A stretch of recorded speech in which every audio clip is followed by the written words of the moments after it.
Hello everyone and welcome to Sinful Gaming. I hope you're all doing well, I hope you're all staying safe, and most of all, I hope you're all fighting that war against the grey.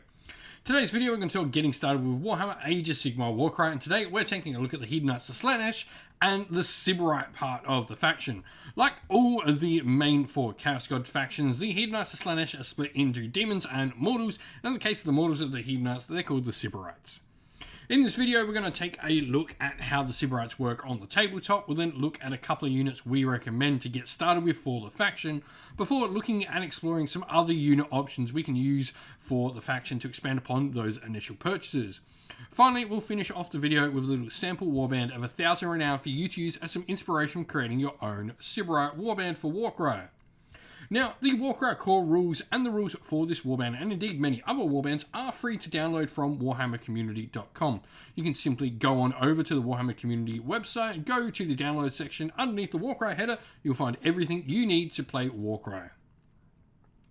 And so, the Hedonites of Slaanesh Sybarites, they're a well-rounded force with access to abilities that can boost a variety of different things, from range to combat, and you also have access to some nice debuff abilities to lessen the impact of your opponent's fighters as well on your own. This comes at a cost though. Generally, you will find that you will struggle to fit every part of the force in, so it's important to remember you might be a little bit light on wounds as you try to fit in the different pieces to fill the puzzle. Now, your reaction definitely is a cool one. It allows you to deal damage to an enemy fighter if damage is done to one of your fighters. This is really important because, like I said, you probably will be a little bit light on wounds with this faction, so being able to deal damage when you're yourself taking damage is really nice. But where do we look to get started with the faction? And I don't think there's a better place to start than with the Lord of Pain. Lord of Pain is your most powerful hero option. 25 wounds, toughness 4, 4 attacks at strength 5, 3/5 on the damage. Straight away, that's just a good, solid profile to begin with. But then it also has access to the Quad Paragon of Depravity, where until the end of the battle round, you add the value of this ability to the strength characteristic of melee attack actions made by visible friendly fighters while they're within 6 inches. The fact you just get to add the full value to your strength is insane. Now, you do also have access to a double that all your heroes will get access to, called Violence and Excess, where you can use this ability only if an enemy fighter has been taken down by an attack action made by the fighter. This activation, you then get to make a bonus move or a bonus attack, so some cool abilities there as well. Now, alongside the Lord of Pain, Blissbarb Archers are a really nice unit to pick up. So, first of all, you've got two different types of model in there. You have your Blissbarb Archers, and you also have the Bliss Brew Homunculus. The Homunculus is pretty much nothing except for his ability, and the Blissbarb Archers get 2 shots, strength 3, 1, 3 on their damage.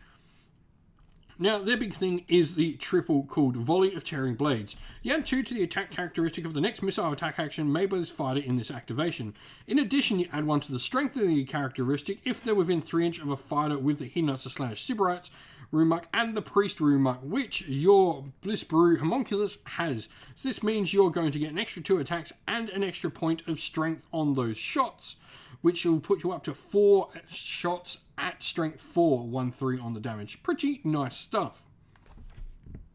Looking at where to go next though, and the other hero I like to bring for the warband is the Shard Speaker. Pretty cheap at 120 renown, 18 wounds, toughness 3, nothing to write home about there, but its triple cool Tendrils of Unnatural Smoke is pretty cool. Until the end of the battle round, subtract 1 from the attack's characteristic to a minimum of 1 of attack actions made by enemy fighters while within 6 inches of this fighter. A nice, good, solid defensive buff, enabling you to keep some of your lighter fighters in the fight for longer.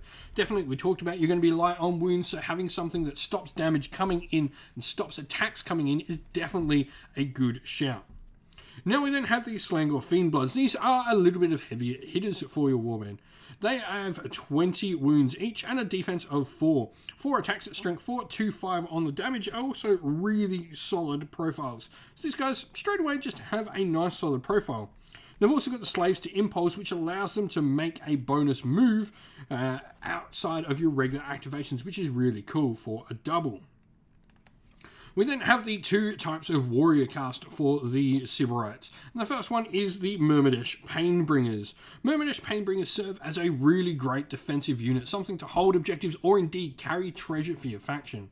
The Myrmidish Painbringers, their big thing is they've got defense 5. 15 wounds on top of that is really nice. And then 4 attacks at strength 3, 2, 4 on the damage is really solid as well.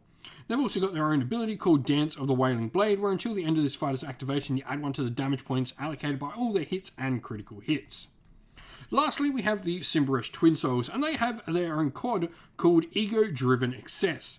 This fighter can make a bonus move or bonus attack action, and in addition, each time a fighter is taken down by an attack action made by this fighter this activation, they can make a further bonus move and bonus attack, so they can just go on an absolute killing rampage. Now you do have a couple of different options you can play around with, where you've got the Merciless Blades for 4 attacks at strength 4, 2, 4 on the damage. You have 4 attacks at strength 3, 2, 4 on the damage, but a 3-inch range with their Excruciation Lash. Or you've got the Sinful Cleaver with just 3 attacks, but strength 5 to 4 on the damage, which is my personal favourite. And so here we have our sample warband for the Sybarites. We've got the Lord of Pain, who is going to be our warband's champion, and alongside them, the Shard Speaker. This gives you a solid heavy hitter and some good defensive abilities for your warband. As the core for generally our backfield or further away objective holders, we have 2 Blissbarb Archers and the Blissbrew Homunculus. These fighters can actually provide a decent amount of shooting power with all those buffs previously mentioned. The fact you can get, a high strength and a high volume of attacks is really nice. We then have the Slangor Fiendblood, a Myrmidish Painbringer, and a Sybarites Twin Soul with the Sinful Cleaver, which I think is personally my favourite, getting you some more Strength 5 in the warband without having to use abilities in order to generate it. Now, we've got 985 renown out of our 1,000 spent, so there's definitely some wiggle room if you want to sort of change things up to match how you like to play. 8 activations right in that sort of average range of 8 to 12, and slightly low on wounds. As we mentioned at the start of the video, you've got so many different options, you've got so many different moving pieces here, you're always going to be light on wounds trying to fit things in. If you're wanting to try and find some more wounds for your army, you can definitely drop those Blissbarb Archers and the Homunculus, which can probably find you a few extra wounds there if you manage to get. Now, if you've been playing with the Hedonites of Slaanesh Sybarites in Warcry, let us know how you've been going and what you would do down in the comments below. And so that is the end of the video. We hope you all enjoyed it. If you did, please don't forget to leave a like and subscribe to the channel. If you'd like to come chat more with me and other members of our cool little community here at Sinful Gaming, you can do so in our Discord server, which is linked down in the video's description. If you'd like to help support the channel, you can do so either by joining our Patreon or YouTube members, both of which are linked in the video's description, or going over to our channel merch store and grabbing some channel merch for yourself.